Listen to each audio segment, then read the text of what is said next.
fill in the blanks on things that are not mentioned in a certain section of Torah, or it is a way of being able to explain something in terms of our behavior, something the rabbis want us to understand, using Torah to sort of prove their case. And so this week, she shared with a number of her colleagues this midrash, which is a companion to the story of the golden calf. So, just to get the story locked in to our memory, Moses is spending a long time up on the mountain in deep conversation with God, days and days and days and days and days. And during this period, the Israelites were very worried, very concerned. They felt lost. They wonder if Moses was ever going to come back. This was a group that had just escaped with their lives barely from Egypt. And they weren't sure yet that they could really trust Moses and maybe this God that Moses had introduced them to.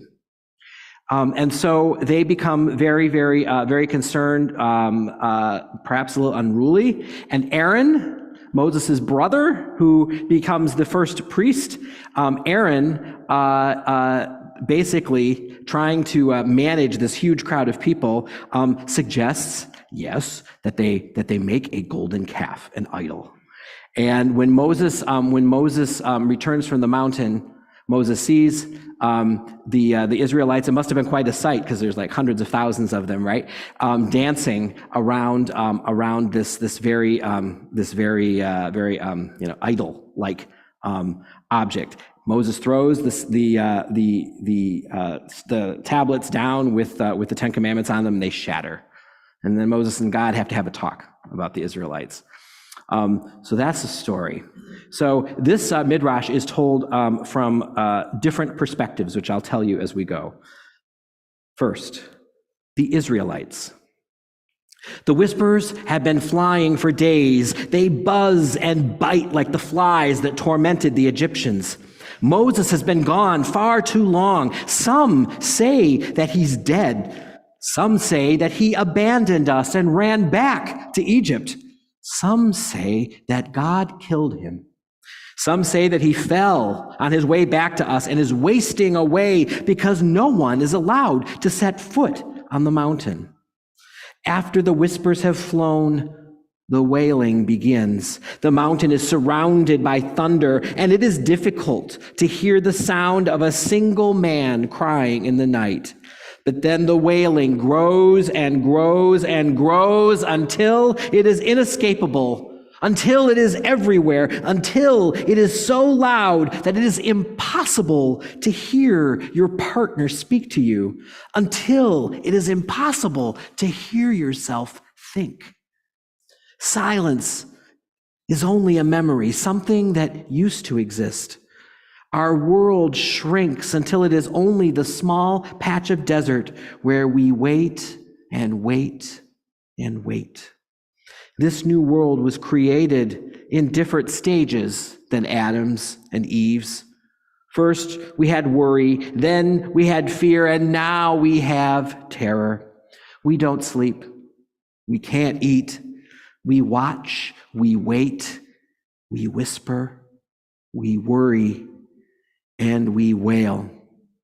We try to find footing in this new world, but each day brings only more tension and terror. Aaron speaks. I've been watching the people stretch, their spirits pulling tight like a bow. Their whispers skitter across my skin. Their wails hollow out my bones. I look to the mountain. Moses has been gone far too long. What if he's dead? What if he abandoned us and ran back to Egypt? Our people's eyes are empty. They look as if they belong in the tombs of Egypt. They watch me hungrily, as if expecting me to transform into the leader that they are waiting for. I stand at the foot of the mountain and I stare at its summit. Come back, Moses. Come back, brother. I cannot do this alone. I can no longer sleep.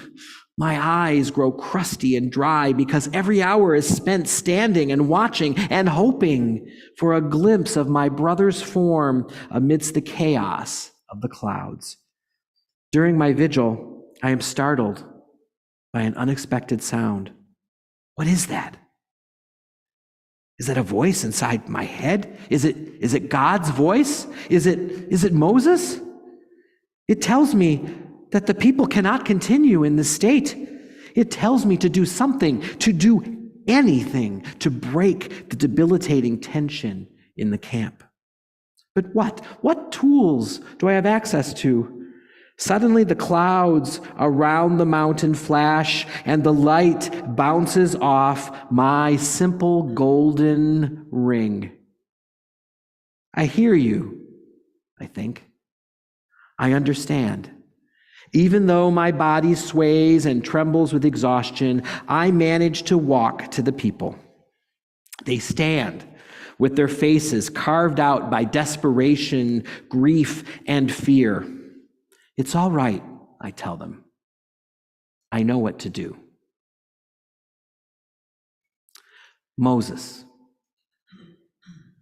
I offer a prayer of gratitude to Jethro as I run. Had I not been a shepherd for those many years, had I not had to chase so many sheep up and down the desert mountains, I would have fallen, and our story would have ended in a rain of fire, because if I fall, if I fail, then nothing stands between God's anger and this burdensome people. The tablets that God gave me hang in a wrap that I've slung over my shoulders. As I run, they beat a rhythm across my back, a terrible percussion that accompanies the endless loop of haunting questions that are running through my mind. Where is Aaron? Is he dead? Has he abandoned us and run back to Egypt? Has someone killed him? Has he fallen somewhere in the desert and is wasting away because I am not there to search for him? I know that he would not have allowed the people to do this terrible thing. If Aaron still lived, he would have stopped them from making the golden idol that God hates so much. All they had to do was wait. I was the one who had to climb a mountain to speak to God. If only I had been chosen to lead a more faithful people. I can't even trust them to sit. I can't trust them at all. And without trust, how could we ever make it to the land that God has promised us? My breath is coming fast and hot, burning my nostrils as it escapes from my body. I struggle down an almost sheer stretch of the mountain's face, cutting the palm of my hand and wiping the blood of my cloak. There is no time to stop and to see the wound. Finally, I see the twist of the path that means I'm almost there. My heart is beating so hard, I think that I might pass out. My mind is weighed down by fear for Aaron. My gut twists as I imagine what they have done to him. I hurry down the path, running at a reckless speed, chest heaving, legs pumping, promising myself that I will avenge the brother that I've only just found. I gather the tablets to my chest, and I try to push myself to be faster. As I stumble around the last corner, my eyes are already searching the faces of the gathered crowd. Where is my brother? Where is Aaron? Miriam. When I was a child, I watched as the women of my family, of my community, were forced to walk to the Nile and throw their infants into the churning depths. Every single one of their faces is etched into my soul.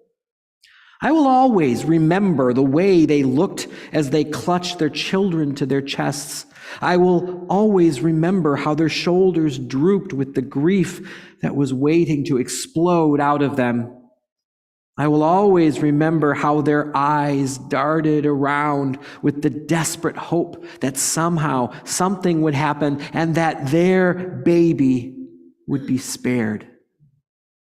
That same mix of premature grief and unreasonable hope, that is what I see when my brother finally appears at the foot of the mountain. I watch as his shoulders droop and his eyes dart. I watch as his gaze stops on Aaron, who is standing amongst our people, steps away from the idol that he thinks God wants. I try to move towards Moses, remembering the way my mother had always gone quickly to the women whose devastation threatened to consume them. But I was not fast enough. Someone in the crowd catches sight of Moses, and then the world is awash in whispers. He's alive. He didn't abandon us. God didn't kill him. He made his way back to us safely. After the whispers comes the wailing as weeks of worry and fear and tension explode out of our people. I try to follow the waves of sound as I had once followed Moses as he floated down the river, my baby brother navigating the dangers that had claimed so many of our people's children. But this time, I am not fast enough. Because without warning, the sound is no longer a river, it is a flood. So I climb on top of a wagon just to keep from drowning. From this vantage point, I'm able to see clearly that Moses has continued to stare at Aaron, oblivious to the cacophony, oblivious to his people. I watched as Moses' face cycles from fear, then joy, then confusion, then disbelief, then anger, then fury. All the while, his gaze never wavers from our brother. I turn to Aaron, and I see that his eyes are also locked on Moses. I watch as Aaron's face tells a different story.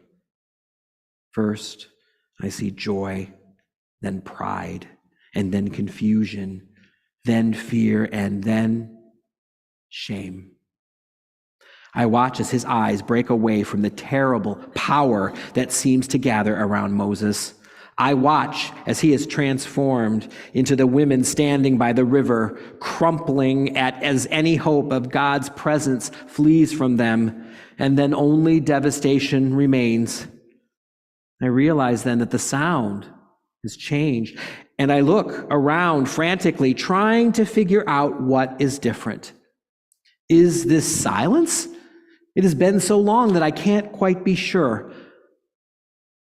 And frantically, I whip around, looking at the faces of our people and realizing that there is no more whispering, no more wailing, only a terrible, terrible stillness in the air. Goosebumps erupt all over my body as I follow the gazes of our people and then turn back to the mountain. Moses stands bathed in an otherworldly light, holding the tablets of stone high in the air as if they were nothing at all. His body shakes, but it is with power rather than weakness. I hold my breath and I hope. Maybe this means that we've done it. Maybe we've survived. Maybe God loves us. Maybe Moses will stay. Maybe the wailing will cease. Maybe the whispers will stop.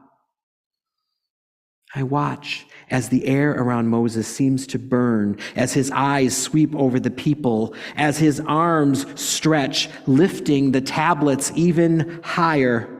The people lean closer, gathering themselves to release a thundering cheer.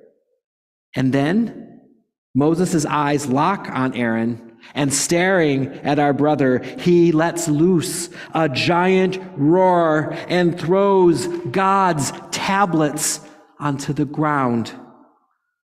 They shatter into thousands of pieces that are so small that it's almost hard to remember that they used to be something whole. And then Moses collapses, spreading his body on top of the fragments of stone. And for a moment, the sound of a single man wailing fills the entire world. But then the people begin to whisper, and then they wail. Aaron turns to me, once again, hollowed out and devastated. And for an eternity, we stand as we are, two tiny islands, watching as our new world is once again flooded and shaped by the crashing waves of heartache and of fear. Embracing Complexity by Rabbi Rachel Bierman.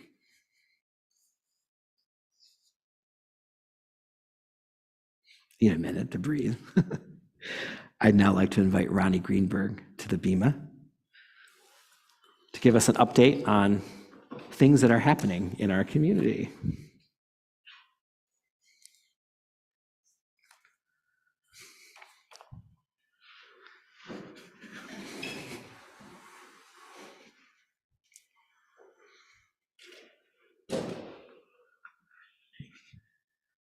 Shabbat Shalom. Thank you, Rabbi, for that beautiful, dramatic reading of that midrash. It was quite riveting. Thank you. Shabbat Shalom. Shabbat Shalom. We're so glad you're with us this evening, both here in the sanctuary and online. Shabbat services tomorrow morning begin at 9:45, led by Ron Friedman with Rabbi Meir. We need your vote. Please join us for a special congregational meeting to vote on proposed revisions to the bylaws next Wednesday, March 6th at 7 p.m. in person or via Zoom. Absentee ballots have been emailed to members and also are available by contacting the temple office. Please join us for Shabbat and a Simcha next weekend when Jake Copeland is called to the Torah as a bar mitzvah on Saturday, March 9th at 10 a.m. Mazel tov to Jake and his family. Hamantaschen bakers are needed on Sunday morning, March 17th, to make delicious three-cornered treats for our Purim Spiel and Carnival on Sunday, March 24th. Details are in your program. Please also join us on Sunday, March 17th at 3 p.m. on Zoom for Israel at War, A View from the Ground with Sam Sokol, a political correspondent from the Times of Israel, who has been covering Israel's war against Hamas on the ground in the South and in the halls of the Knesset.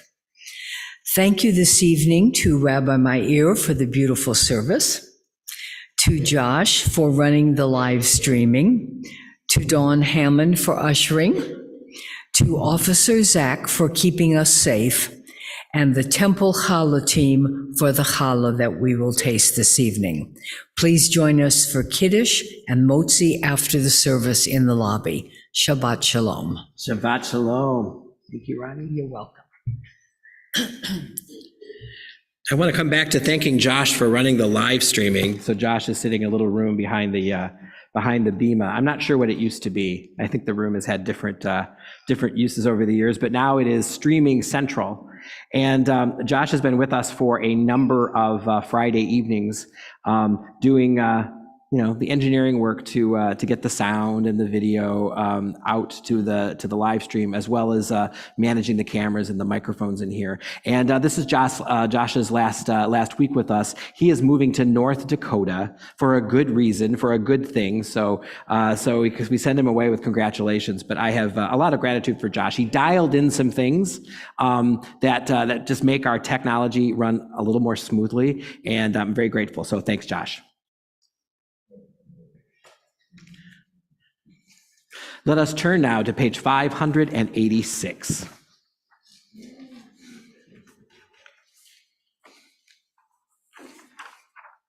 Please rise as you are able as we pray Aleinu. Will be at the bottom of page 586.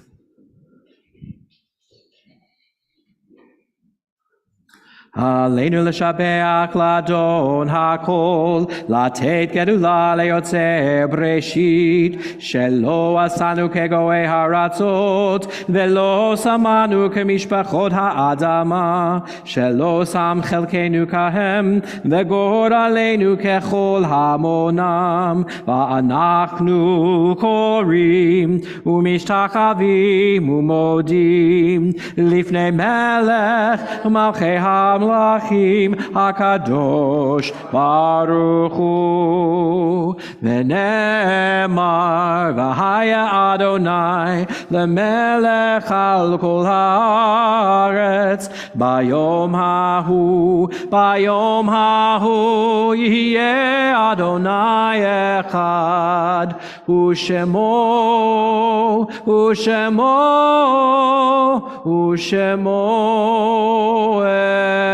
אחד. You may be seated.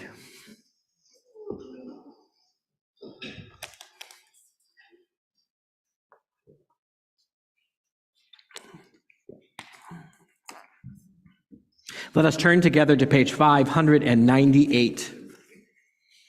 We have come to the time when we remember those who have died either recently or in this season in years past. I will read our community's Kaddish list and then invite you to share the names of those you are remembering. On this Shabbat, we continue the period of Shloshim, the death within the past 30 days of Gary Smythe. And we continue the period of Shana, the death within the past year of Louise Rookman Warschauer, Harriet Krell, Shirley Gerber, Jacqueline K. Weber, June Schaefer, Kathy Stoller, Ruth Ricky Goldstein, Doris Fogel, Lois Zemmel, Dennis Dan, Robert Hochberg. And this Shabbat marks the Yartzeit, the anniversary of death of Jeanette Bat Natan Rachel, Virginia C. Anderson, Chuma Appel, Jose Ash, Robert Babich, Barbara Berger, Dariush Boudet, James Walter Burcham, Fanny Cohen, Alexander Drozdova, Theodore Frank, Dr. Conrad Good, Nettie Gottlieb, Betty Jane Barton Gubitz, Louis A. Heilbronner, Fanny K. Heilbronner, May Porter Can, Connor Coons, Margot Krell, Dr. Don Allen Lee, Ray Wolf Levine, Jacob Lipp, Kala Lowenhar, Samuel Nemiroff, Eva Orenstein, Pauline Price, Leonard Rifkin, Erwin Rosenbaum, Freda Safferstein, J. Allen Safran, Erwin Samuel Sagan, Estelle Saltnitsky, Herbert A. Schiller, Julius Schwartz, B. Siegel, Esther S. Stillpass, Doris Tillinger. And to these names we add, for all these names, the names in our hearts, the names of those who have died in defense of the state of Israel, the names of those innocent non-combatants who have died in Gaza and in any war, and for those who have no one to say Kaddish for them, let us please rise as a community and join together in Kaddish Yatom, the Mourner's Kaddish, on page 598.